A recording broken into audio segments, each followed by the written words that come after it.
बिस्मिल्लाहिर्रहमानिर्रहीम। अस्सलाम वालेकुम नाज़रीन, आप यूट्यूब चैनल देख रहे हैं। मैं इमरान खान हूँ। आज 20 तारीख़ है जनवरी की और आज डोनाल्ड ट्रंप अमेरिका के 47वें सदर के तौर पे हलफ उठा लेगा।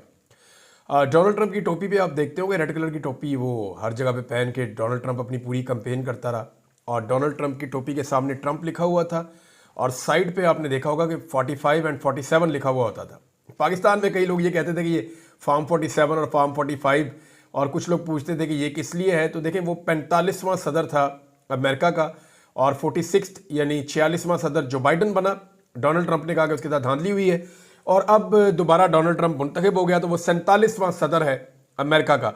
डोनाल्ड ट्रंप आज के बाद अमेरिका के सदर होगा। जो बाइडन जो है वो चला गया और जो बाइडन का जो सहारा पाकिस्तान की एस्टेब्लिशमेंट को और हुकूमत को मैसर था वो अब मौजूद नहीं रहेगा। बैरूनी दबाव बढ़ता चला जाएगा। अमेरिका के अंदर एक कांग्रेशनल मीटिंग आ रही है, ये 22 तारीख को आ रही है। पहले आप देख लें कि डोनाल्ड ट्रंप की जो टीम है वो किस नौयत की है और इस टीम के ख्यालात किस नौयत के हैं। देखिए, क्या वाकई में पाकिस्तान के ऊपर ये दबाव आएगा, ये सवाल सबसे ज़्यादा पूछा जाता है। यानी अमेरिकन दबाव को तो कोई भी तस्लीम नहीं करता, पाकिस्तान में कोई भी अच्छी नज़र से नहीं देखता, लेकिन इंसानी हकूक़ की जो खिलाफ वर्जियाँ और पामालियाँ जो हुई हैं जो बाइडन के आशीर्वाद से, जो पाकिस्तान की रियासत ने पाकिस्तान के शहरियों के साथ किया है, उसके नतीजे में एक रिएक्शन पैदा हुआ है। और अगर अब उस तरह की सपोर्ट मैसर ना हुई तो फिर वो सब कुछ नहीं किया जा सकेगा। क्या जो बाइडन से मुख्तलिफ होगी डोनाल्ड ट्रंप की पॉलिसी, ये पाकिस्तानियों के अंदर सबसे बड़ा सवाल ये है। डोनाल्ड ट्रंप की टीम को अगर आप देखें तो पीट हेग्सेथ ये उनका जी सेक्रेटरी ऑफ द डिफेंस है, उसके बाद तुलसी गैबर्ड ये डायरेक्टर ऑफ नेशनल इंटेलिजेंस है, मार्को रूबियो इसको बहुत सारे लोग जानते होंगे पहले से भी, ये सेक्रेटरी ऑफ द स्टेट है और ये बड़ा इंपॉर्टेंट ओहदा है। मार्को रूबियो के बारे में मैं आपको ये बताऊं कि ये पाकिस्तान के लिए और बहुत सारे और मुल्कों के लिए मुश्किलात पैदा करेगा, क्योंकि इसकी पॉलिसी जो है वो बहुत ही एंटी एस्टेब्लिशमेंट टाइप की इसकी पॉलिसी है। क्रिस्टी नोएम ये सेक्रेटरी ऑफ होमलैंड सिक्योरिटी, काश पटेल को FBI डायरेक्टर तैनात किया गया है अब तक की इतला के मुताबिक। जॉन रैटक्लिफ ये CIA डायरेक्टर होगा और माइकल वॉल्ट्स ये national security adviser Donald Trump का, और एलिस स्टेफनिक ये यूनाइटेड नेशन की मेंबर हैं अमेरिका की जानिब से, डोनाल्ड ट्रंप ने इनको तैनात किया। और इसके अलावा कैरोलिन लेविट ये व्हाइट हाउस प्रेस सेक्रेटरी होगी, जैसे कि व्हाइट हाउस के अंदर से जो स्टेटमेंट जारी होते हैं वो यहाँ से होंगे। और रिचर्ड ग्रेनल ये special envoy to the president है और बहुत सारे ओहदे भी हैं, लेकिन ये वो हैं जो पाकिस्तान के ऊपर कम से कम इम्पैक्ट डाल सकते हैं या बैरूनी मामलात को ज़्यादातर देखेंगे। अब अगर इन लोगों की मुश्तरका खसूसियात निकाली जाए कि इनके अंदर कौन सी चीज़ें हैं जो एक जैसी हैं, और वही चीज़ें डोनाल्ड ट्रंप में हैं जिनकी बुनियाद के ऊपर ये सारी टीम इकट्ठी हो गई है। हम ख्याल लोगों की टीम बनती है ना। एक तो ये सब लोग जो हैं वो डीप स्टेट एक्टर्स के या एस्टेब्लिशमेंट की मुदाखलत के बहुत खिलाफ हैं, और अमेरिका में ये इलेक्शन लड़के आए हैं वहाँ की डीप स्टेट के, यानी इन्होंने अमेरिकन एस्टेब्लिशमेंट को शिकस्त दी है। और जहाँ जहाँ पे अमेरिकन एस्टेब्लिशमेंट ने गंद मारा है ये वहाँ के बारे में भी उसी तरह की राय रखते हैं। पाकिस्तान के बारे में आप इनकी राय पहले ही सुन चुके हैं, और इमरान खान साहब के बारे में भी डोनाल्ड ट्रंप से लेकर बाकी इनकी टीम की जो राय है वो अब तक तो आपके सामने है। फिर ये सारे लोग जो है ये एंटी वॉर हैं, ये नई जंगें शुरू नहीं करेंगे, ये जो पुरानी जंगें हैं उनको रोकने की कोशिश करेंगे। ये हथियार के बजाय अपना हथियार बनाएंगे, पाबंदियों को और दबाव की पॉलिसी इख्तियार करेंगे, यानी दुनिया के ऊपर पाबंदियां लगाएंगे, उनके ऊपर दबाव डालेंगे और इन चीज़ों को बतौर वेपन इस्तेमाल करेंगे। ये भारत की तरफ इनका झुकाव रहेगा। भारत क्योंकि दुनिया में दूसरी सबसे बड़ी आबादी है और ये उसको एक बड़ी मार्केट के तौर पे देखते हैं, और इलन मस्क जो है उसकी भी भारत से बड़ी कुर्बत है। बहुत सारे और इनकी टीम के अंदर मेंबर हैं डोनाल्ड ट्रंप की जो भारत के तरफदार हैं, तो ये भी एक खसूसियत इनकी रहेगी। इंसानी हकूक़ के मामले में ये सख्त पॉलिसी रखेंगे। वैसे भी अमेरिका की जो फॉरेन पॉलिसी है वो खुद ये कहते हैं कि जनाब हमारी जो बुनियाद है उसकी वो इंसानी हकूक़ है। हालांकि इंसानी हकूक़ के मामलात में अमेरिका से भी बहुत शिकवे और शिकायतें पूरी दुनिया को रहते हैं, और बहुत सारी ऐसी मिसालें माजी में मौजूद हैं। बार हम बात कर रहे थे डोनाल्ड ट्रंप की टीम की, तो डोनाल्ड ट्रंप की टीम के अंदर ये मुश्तरका खसूसियात हैं इन सारे लोगों के अंदर, और ये लोग क्या कर सकते हैं ये पता चलेगा। क्या ट्रंप के साथ पाकिस्तान की जो इस वक्त मौजूदा हुकूमत है उन्होंने कोई वर्किंग रिलेशन बना लिया है या ट्रंप की टीम तक उनकी रसाई हो गई है? तो अब तक की इतला के मुताबिक हुकूमत और एस्टेब्लिशमेंट दोनों बौखलाहट का शिकार है, यानी उन्हें खुद भी अभी तरह से कुछ आइडिया नहीं है कि डोनाल्ड ट्रंप उनको किस लेवल पे ले जाएगा या उन्हें किस तरह के हालात का सामना करना पड़ेगा। यानी उनके पास कोई हिंट नहीं है, बल्कि वो हम लोगों से और जो ओवरसीज हैं उनसे पूछते रहते हैं कि बढ़ेगा की। नवाज शरीफ साहब जो हैं वो तशरीफ ले गए थे अमेरिका और उन्होंने कोशिश की थी डोनाल्ड ट्रंप की टीम से या डोनाल्ड ट्रंप से मिलने की, लेकिन नवाज शरीफ साहब को वहां घास नहीं डाली गई और मियां साहब वापस से जो है वो बरतानिया पहुंच गए थे अमेरिका का नाकाम दौरा करके। अब अगर कोई इनके पास हिंट होता ना कि डोनाल्ड ट्रंप इनके साथ खड़ा हो जाएगा मौजूदा हुकूमत के साथ, जैसे जो बाइडन खड़ा हुआ था उस तरह की कोई सहूलत मिल जाएगी। देखिए दो ही चीजें हो सकती है ना, डोनाल्ड ट्रंप एक जुए की तरह है मौजूदा एस्टेब्लिशमेंट के लिए। इनके पास 20% चांसेस है शायद डोनाल्ड ट्रंप इनकी तरफ आ जाए, लेकिन 80% इनको आइडिया है कि डोनाल्ड ट्रंप वहीं जाएगा जिस तरफ को उसका मुंह है, यानी जो अब तक असेसमेंट है वो उसी तरफ जाएगा। ये एक जुआ है। अगर वो मौजूदा हुक्मरानों के साथ जो बाइडन की तरह मिल गया और इनके साथ खड़ा हो गया तो पाकिस्तान तहरीक इंसाफ और इमरान खान साहब के लिए एक मुश्किल तरीन दौर का आगाज हो जाएगा और उनको मजीद जुल्म जबर और फस्तायत का सामना करना पड़ेगा बहुत लंबे वक्त के लिए। और अगर ट्रंप इंसानी हकूक और जमहूरियत के लिए डट गया तो पाकिस्तान की एस्टेब्लिशमेंट के लिए तारीख का मुश्किल तरीन दौर शुरू हो जाएगा। यानी इस एस्टेब्लिशमेंट ने कभी इतना मुश्किल वक्त नहीं देखा होगा, क्योंकि अगर इमरान खान को छोड़ते हैं तो बहुत बड़ी मुसीबत खड़ी हो जाएगी और अगर इमरान खान को नहीं छोड़ते तो भी एक बहुत बड़ी मुसीबत खड़ी हो जाएगी। यानी एक ऐसे दोराहे पे खड़े हैं जब जहां दोनों तरफ खाई है, आगे बढ़ते हैं तो फिर खाई है, पीछे हटते हैं तो फिर खाई है। लेकिन मेरे ख्याल में पाकिस्तान अपना मसला पाकिस्तान के अंदर मुज़ाकरात के जरिए से हल करे और किसी नतीजे में पहुंच जाए तो ये सबसे बेहतर ऑप्शन हो सकता है। डोनाल्ड ट्रंप की ताकत का आप अंदाजा यहां से लगा लें कि उसने सदर का हलफ उठाने से पहले इसराइल के अंदर जंगबंदी करवा दी है। यानी फलस्तीन के ऊपर जो अटैक किया था इसराइल ने, वो जंगबंदी करवाई है। इसराइल में दबाव उनका काम कर गया है। इसराइल ने इंसानी हकूक की बहुत सारी खिलाफ वर्जियां की हैं और अब उनके वुज़रा जो है वो इस दबाव की वजह से रेजिग्नेशन दे रहे हैं, उनके इस्तीफे आ रहे हैं। नेतन्याहू के ऊपर भी बहुत ज़्यादा दबाव है।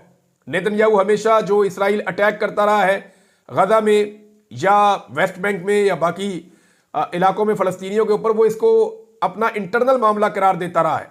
लेकिन इंसानी हकूक का मामला कभी भी किसी का इंटरनल मामला नहीं होता, चाहे वो पाकिस्तान में हो, चाहे वो फ़लस्तीन के अंदर हो, चाहे वो कश्मीर के अंदर हो, चाहे वो म्यांमार के अंदर हो, चाहे वो इराक के अंदर हो, लीबिया में हो, शाम में हो, दुनिया के किसी भी इलाके में हो। इंसानी हकूक का मामला किसी भी मुल्क का अंदरूनी मामला नहीं होता और अमेरिकन अपनी पॉलिसी इंसानी हकूक के मामला को रख कर बनाते हैं या कम से कम इसको इस्तेमाल करते हैं। डोनाल्ड ट्रंप पाकिस्तान में सिर्फ एक ही चेहरे को पहचानता है, यह बात सारे पाकिस्तानी जानते हैं। यानी ये बात अभी मुशाहिद हुसैन सैयद साहब ने की, लेकिन ये एक रियलिटी है और वो चेहरा इमरान खान साहब का है। और ये डोनाल्ड ट्रंप का मसला नहीं है, ये पूरी दुनिया के लोगों का मसला है। आप दुनिया के किसी भी मुल्क में ट्रैवल करें, आप यूरोप चले जाएं, आप किसी और जज़ायर पे चले जाएं, आप वेस्ट इंडीज़ चले जाएं, आप सेंट्रल एशिया चले जाएं, आप इधर ये थाईलैंड साइड पे चले जाएं, बैंकॉक चले जाएं, चाइना चले, आप दुनिया के किसी भी मुल्क में चले जाएं, अरब ममालिक में आप चले जाएं, मिडिल ईस्ट में, आप सिर्फ पाकिस्तान का नाम लेंगे और वहां के लोग इमरान खान का नाम लेंगे। आप इमरान खान का नाम लेंगे और वहां के लोग पाकिस्तान का नाम लेंगे। पाकिस्तान की इस वक्त दुनिया में जो सबसे बड़ी पहचान है वो इमरान खान है। पाकिस्तान के किसी वज़ीर आज़म को लोग नहीं जानते। पहले वज़ीर आज़म से लेकर अब तक आप सारे वज़ीर आज़म के नाम ले लें, दुनिया किसी को नहीं जानती, सिर्फ इमरान खान को जानती है। पाकिस्तान के किसी डिक्टेटर को दुनिया के लोग नहीं जानते। आप जिसका मर्जी नाम ले लें, दुनिया नहीं जानती। ना याह्या खान को जानते हैं, ना ज़ियाउल हक को जानते हैं, ना मुशर्रफ को जानते हैं, ना अयूब खान को जानते हैं, किसी आर्मी चीफ को नहीं जानते। पहले आर्मी चीफ से लेकर आसिम मुनीर साहब तक आ जाए, आप किसी को नहीं जानते। दुनिया को कोई पता नहीं पाकिस्तान का आर्मी चीफ कौन है, ना उन्हें पता होना चाहिए। ना वो सदूर को जानते हैं, ना वो सिर्फ इमरान खान को जानते हैं। पूरी दुनिया का मसला है।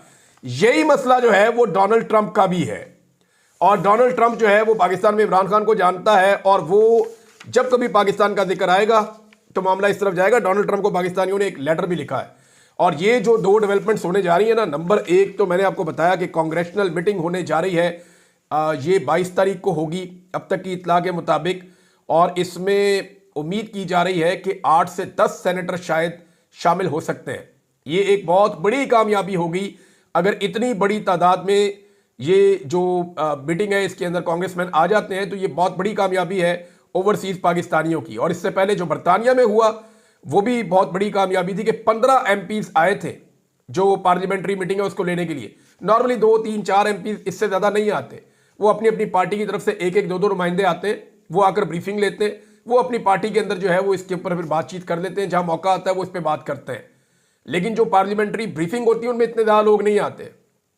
जहां जो कमेटी बैठी 15 लोग जो है वो बरतानिया में आए थे और अब उसका एक फॉलो अप होने जा रहा है, वो मैं आपको बताता हूं, क्योंकि ये मामला भी रुकेगा नहीं, इसका फॉलो अप होने जा रहा है और फर्दर कुछ चीजें और होनी है अभी बरतानिया में। यानी नंबर एक ये है कि फॉलो अप होने जा रहा है और ये तकरीबन 144 एमपीज हैं बरतानिया के, जिनको कुछ रिपोर्ट्स भिजवाई जा रही हैं ओवरसीज पाकिस्तानियों की जानिब से। ये जो रिपोर्ट तैयार की गई है, मैंने रिपोर्ट देखी थी, बड़ी कॉम्प्रिहेंसिव रिपोर्ट है और अगेन ये रिपोर्ट जो है वो फ्रेंड्स ऑफ डेमोक्रेटिक पाकिस्तान जो तंजीम है उन्होंने बनाई है बड़ी मेहनत करके। मैंने इन लोगों से बात की, मैंने कहा जी आपका पाकिस्तान तहरीक इंसाफ से क्या ताल्लुक है? उन्होंने कहा जी तहरीक इंसाफ से इतना ही ताल्लुक है कि आज उनका बुरा वक्त आया हुआ है, हम पाकिस्तान के और जमहूरी पाकिस्तान के हामी हैं, कल अगर ये कोई और पॉलिटिकल पार्टी होगी तो हम इसी ताकत के साथ खड़े होंगे, हम पाकिस्तान तहरीक इंसाफ नहीं पाकिस्तान के साथ खड़े और पाकिस्तान में जमहूरियत के अलमबरदार हैं, हम उसके लिए कोशिश करेंगे। इन लोगों ने बड़ा क्लियरली मुझे ये बात बताई। अब वो ये कहते हैं कि हमारा एक कामयाब प्रोग्राम हुआ है और जबरदस्त प्रोग्राम हुआ है और उसके बाद जो फॉलो अप रिपोर्ट्स हैं वो अब हम भिजवा रहे हैं तमाम एमपीज को, 144 एमपीज को जा रही हैं। इन रिपोर्ट्स के अंदर 7 चीजें हैं जो उन्होंने मेंशन की हैं। नंबर 1, वो कह रहे हैं जी 8 फरवरी का जो इलेक्शन है उसकी सारी तफसीलात हमने इसके अंदर लगाई है, इमरान खान के केसेस हैं उसकी सारी तफसीलात लगाई हैं और इसके अलावा उन्होंने कहा जी कि जुडिशरी और जजेस के साथ जो कुछ हो रहा है वो भी लगाया है, कंप्रोमाइज उनको किया गया। इस्लामाबाद के अंदर जो कत्लेआम हुआ 26 नवंबर 2024 को उसकी तफसीलात लगाई हैं और जो जबरी गुमशुदगियां की जा रही हैं, अगवा किया जा रहा है पाकिस्तानियों को, उसकी तफसीलात लगाई हैं और इसके अलावा जो पॉलिटिकल प्रिजनर्स हैं और जो मिलिट्री कोर्ट्स के अंदर ट्रायल हुए हैं उसकी तफसीलात साथ लगाई जा रही है।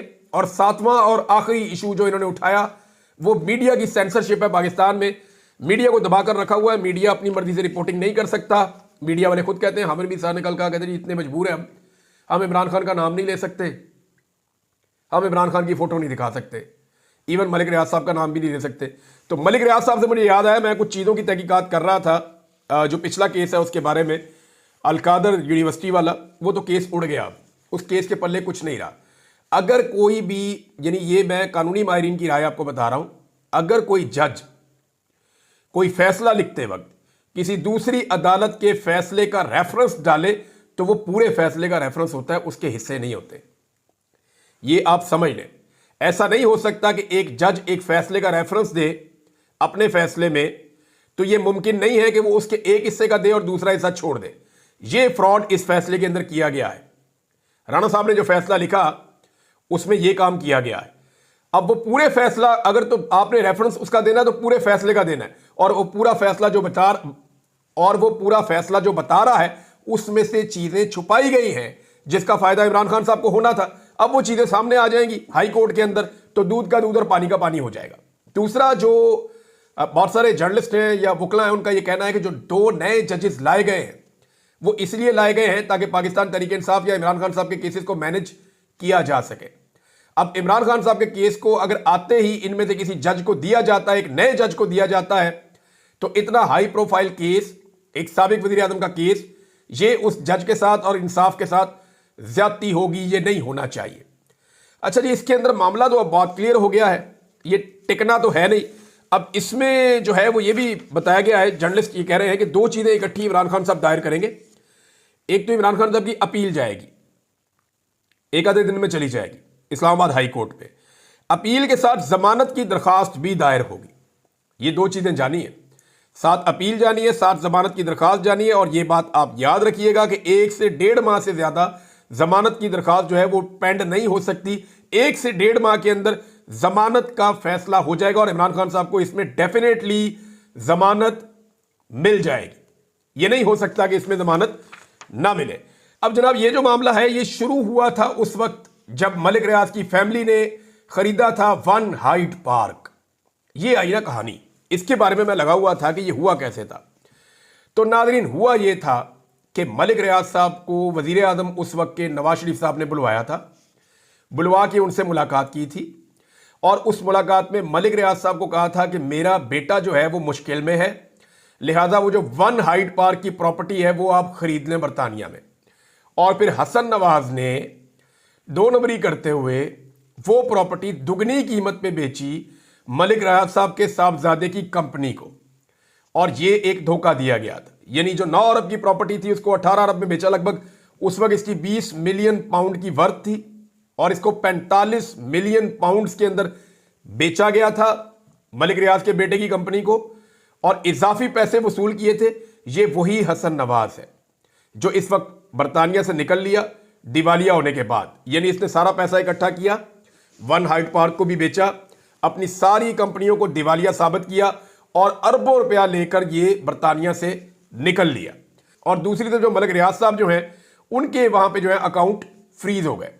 उनके अकाउंट फ्रीज हुए, फिर उन्होंने जो मुआहदा किया उनके साथ, खुफिया मुआहदा किया एनसीए के साथ कि जी हम पैसा ले जाते हैं पाकिस्तान में वापस। और जब उन्हें पता चला कि जी पैसा पाकिस्तान में वापस जाना कहाँ पे, सुप्रीम कोर्ट में जाएगा जी, वहाँ पे हमने जुर्माना अदा करना है, तो वो जुर्माने की मद में आ गया। मेरे 2-3 सवाल आते हैं यहाँ पे। पहला सवाल ये है कि मलिक रियाज को तो 460 अरब का जुर्माना कर दिया, और जुर्माना करने की वजह यह थी कि सिंध से इन्होंने जमीन कम कीमत में ली। तो सिंध की गवर्नमेंट के खिलाफ क्या कार्रवाई की थी अदालत ने? आसिफ अली जरदारी है ना, या मुराद अली शाह, इनके खिलाफ क्या कार्रवाई हुई? मलिक रियाज को तो जुर्माना हो गया, इनके खिलाफ क्या कार्रवाई हुई? जिन्होंने ओने पोने या जिन्होंने नुकसान किया सरकार का, उनके खिलाफ कोई कार्रवाई नहीं हुई। उनमें से एक आज सदर और एक वजीर आला है। दूसरा, वन हाइट पार्क, जहां से यह कहानी शुरू होती है, नवाज शरीफ या उसके बेटे से किसी ने सवाल पूछा या वहां कोई कार्रवाई हुई? और तीसरी बात यह है, ये तो अल मशरिक बैंक है, उन्होंने खुद स्टेटमेंट दिया हुआ है आके, डायरेक्ट वहां जो उनका सीईओ है उसने आकर बता दिया था कि जनाब ये पैसे मलिक फैमिली के हैं, वो खुद अपनी मर्जी से पाकिस्तान में लाके अपना जुर्माना पे कर रहे हैं। ये उन्होंने आकर बता दिया था। और पाकिस्तान की गवर्नमेंट जो है वो सिर्फ उन्होंने, क्योंकि ये पैसा बहुत ज्यादा बल्क में आना था, तो पाकिस्तान की गवर्नमेंट को उसके अंदर अपना जो है वो लीगैलिटी के लिए इस पर कैबिनेट की अप्रूवल लेनी पड़ी, और वो अप्रूवल इमरान खान साहब के गले में फंसा दी है। और कोई कानूनी नुक्ता नहीं है, ये केस उड़ जाएगा। ये मैं आपको पहले भी बता चुका हूं, अब फिर आपको बता रहा हूं। अब नाज़रीन, नया एक मंजन पाकिस्तान में लाया गया। पाकिस्तान की एस्टेब्लिशमेंट ने वैसे सारे ही तजुर्बे कर लिए हैं पाकिस्तान के साथ, ये एक नया तजुर्बा है जो अब दोबारा मार्केट में लॉन्च किया गया। देखिए, एस्टेब्लिशमेंट ने गुज़िश्ता 3 सालों में अपने तमाम वो ख्वाहिशात पूरी की हैं जो वो करना चाहते थे। यानी उन्होंने टेक्नोक्रेट लगाकर देख लिए, लंबी निगरान हुकूमत बनाने की बातें होती थी वो भी उन्होंने करके देख ली, अदालतों पर और इदारों पर मुकम्मल कंट्रोल करना चाहते थे वो भी करके देख लिया, फौजी अदालतों में ट्रायल करना चाहते थे वो भी करके देख लिया, धांधली से तमाम जमातों को 2 मरतबा उन्होंने हुकूमत बनाकर देख ली। यानी वो चाहते थे कौमी हुकूमत तश्कील दी जाए, सारी जमातें पीटीआई को निकाल के उन्होंने इकट्ठी कर दी, सारी जमातें इकट्ठी की ना, 11-12 जमातें मिला के उन्होंने हुकूमत बना दी थी पीडीएम की, सारे उसके अंदर बैठे हुए थे।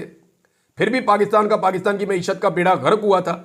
अब जनाब खबर ये आ रही है कि कौमी हुकूमत का मंजन दोबारा बेचा जा रहा है और पाकिस्तान तहरीक इंसाफ को और इमरान खान साहब को राजी करने की कोशिश की जा रही है। अच्छा जी, आप कोई और बात नहीं मानते, आप डील नहीं करना चाहते, आप ना करें, पाकिस्तान की खातिर एक कौमी हुकूमत आप बना दें। उसमें ऑफर यहां तक पहुंची है मुबैना तौर पर कि पाकिस्तान तहरीक इंसाफ को कहा जी वज़ीर आज़म भी आपका बना देते हैं, और बाकी सारी जमातों में होगा ये कि ये जो फार्मूला है वो ये है कि ये जो पूरी की पूरी असम्बली है ये ऐसी ही बैठी रहेगी, पंजाब नून लीग के पास, सिंध जो है वो पीपल्स पार्टी के पास, बलूचिस्तान जैसे चल रहा है वैसे ही, और खैबर पख्तूनख्वा जो है वो पीटीआई के पास। यानी सबके पास अपने अपने सूबे मौजूद हैं। और अब किया ये जाएगा कि इसी सेटअप के अंदर एक कौमी हुकूमत बना दी जाएगी, जितने एमएनए है ना सारे के सारे वो मौजूद रहेंगे और सारी पार्टियां हुकूमत में आ जाएंगी, कोई भी पार्टी अपोजिशन में नहीं होगी, सारी पार्टियां मिलकर हुकूमत करेंगी और एक कौमी हुकूमत बनाएंगे साल 2 साल के लिए। और उसके अंदर कहते हैं जनाब कि हमने कोई कानून साजियां करनी है, कोई आईनी तरमीम करनी है, सारी चीज़ें सेट करके और फिर बाद में इंतखाबात करवा देंगे। ये नया मंजन मार्केट में है। इमरान खान साहब फिलहाल इसके ऊपर भी नहीं मान रहे, इस पर भी आमादा नहीं हो रहा है। देखिए, कौमी हुकूमत तो पहले बनाकर देख ली ना, पीटीआई को बाहर निकालकर कौमी हुकूमत बनाकर देख ली। अब पीटीआई को मैं आपको एक बात क्लियर कर दूं, जिस वक्त इमरान खान साहब ने कोई डील मारी या जिस वक्त इमरान खान साहब ने इस किस्म के किसी खेल का हिस्सा बने जिसमें ये सारों के साथ मिलकर इमरान खान साहब उस तरीके से बैठे जैसे वो चाह रहे हैं, यानी मुज़ाकरात के लिए बैठना तो बहुत अच्छी बात है, रास्ता निकालना चाहिए, एस्टेब्लिशमेंट को वापस उनके काम पे भेजना चाहिए, इदारों का सियासत के अंदर से किरदार खत्म करना चाहिए, ये सारी चीज़ें करने के लिए अगर बैठते हैं तो बहुत अच्छी बात है। लेकिन अगर इक़्तिदार की खातिर कोई डील होती है तो इसका बहुत बड़ा डैमेज इमरान खान साहब को हो जाएगा। मोहित पीरदादा साहब ने दावा किया है कि बुशरा बीबी को जो सज़ा सुनवाई गई है उसमें अली अमीन गंडापुर साहब का किरदार है। और मोहित पीरदादा साहब ये कहते हैं क्योंकि बुशरा बीबी अली अमीन के लिए मसाइल पैदा कर रही थी, इसलिए अच्छा, इससे पहले कुछ लोगों ने दावा किया था उस वक्त भी जब आज़म सवाती साहब गिरफ्तार हुए थे क्योंकि आदम सवाती साहब को इमरान खान साहब ने खैबर पख्तूनख्वा में वज़ीर आला हाउस में रखा हुआ था और वो खुले हर जगह पे आते जाते थे, हर चीज़ के ऊपर उनकी निगरानी थी। लेकिन फिर जब वो गिरफ्तार हो गए और लंबे अरसे तक के लिए, तो कुछ लोगों ने उस वक्त भी इस किस्म का क्लेम किया था जो अब मुईद पीरज़ादा साहब कर रहे हैं, और वो ये कह रहे हैं कि जनाब बुशरा बीबी की गिरफ्तारी के पीछे अली अमीन गंडापुर इसलिए है क्योंकि अली अमीन गंडापुर साहब को लगता था कि मेरे मामलात के अंदर मुदाखलत हो रही है और उनके लिए परेशानी पैदा हो रही है। देखना ही होगा कि इस पर बुशरा बीबी और इमरान खान साहब क्या मौक़िफ़ देते हैं। अभी जेल से तो फिलहाल वो नहीं दे सकते, लेकिन फ्यूचर में ये चीज़ें खुलती होती हैं बड़े लंबे अरसे के बाद, तो देखते हैं बाद में क्या होता है। नाज़रीन, जस्टिस मंसूर अली शाह साहब के साथ एक और ज्यादती की गई है सुप्रीम कोर्ट ऑफ पाकिस्तान में, और ये जैसे कादी साहब चला रहे थे अदालत को वैसे ही चलाया जा रहा है। यानी इस बार कादी फायद ईसा नहीं, जस्टिस याया अफरीदी हैं। सुप्रीम कोर्ट के अंदर एक बार फिर तफरीक बढ़ सकती है, ये सवाल उठाया है मरियम नवाज खान साहिबा ने। वो ये कहती हैं कि चीफ जस्टिस याया अफरीदी के मातहत रजिस्ट्रार ऑफिस ने सुप्रीम कोर्ट के 16 जनवरी के वाज़ेह हुक्मनामे के बावजूद 26वीं तरमीम के तहत नाफिज होने वाले आर्टिकल 191A पर जवाबदेही के मुकदमे को अब तक समाअत के लिए मुकर्रर नहीं किया। हालांकि बेंच कह चुका है कि इसको समाअत के लिए लगाया जाएगा पीर वाले दिन। जस्टिस मंसूर अली शाह, जस्टिस आयशा मलिक और जस्टिस अकील अब्बासी ने हुक्मनामे में लिखा कि मुकदमा 20 जनवरी दिन 1 बजे समाअत के लिए मुकर्रर किया जाए, यानी आज के दिन, मगर अब तक काज लिस्ट जारी नहीं हुई और ज़राए का दावा है कि जारी होगी भी नहीं। ऐसे में जज साहिबान मखसूस नशिस्तों के बाद एक मरतबा फिर एक हुक्म की खिलाफ वर्जी बर्दाश्त करेंगे। यानी इससे पहले भी जजों के हुक्म की खिलाफ वर्जी हो रही है। मखसूस नशिस्तें जो फैसला हो चुका है फुल कोर्ट का, वो अभी तक उसके ऊपर अमल दरामद नहीं हो रहा। इसी तरह यहां पे भी जज ने एक फैसला दिया, एक बेंच ने फैसला दिया, और उस बेंच के फैसले के ऊपर रजिस्ट्रार ऑफिस अमल दरामद नहीं कर रहा, और रजिस्ट्रार की क्या मजाल है। यानी ये तो मामला फिर चीफ जस्टिस के हाथ में है ना। अच्छा, अटॉर्नी जनरल ऑफिस जवाब के लिए वक्त मांग रहा था, जब बेंच ने वक्त नहीं दिया तो उन्होंने अपने तकर्रुर करदा चीफ जस्टिस से वक्त ले लिया। ये तासुर खुद में एक तबाही है। अच्छा जनाब, मुकदमा क्या है? मुकदमा ये है कि कौन से मामला जो है वो आईनी बेंच में जा सकते हैं और कौन से नहीं जा सकते। यानी अगर मैं सिंप्लीफाई करूं आपको तो ये 26वीं आईनी तरमीम के ऊपर बहुत बड़े सवालात उठ जाएंगे अगर इन जजेस ने कोई फैसला दे दिया तो। इसलिए इस केस को टेक्निकली लगने नहीं दिया जा रहा। अब अंदाजा करें कि अदालत हुक्म देती है और केस नहीं लगता, और ये कादी फायद ईसा के दौर में होता था, अब जस्टिस याया अफरीदी के दौर में भी हो रहा है। तब तक इतना ही, अपना ख्याल रखिएगा, अपने इस चैनल का भी। अल्लाह हाफ़िज़।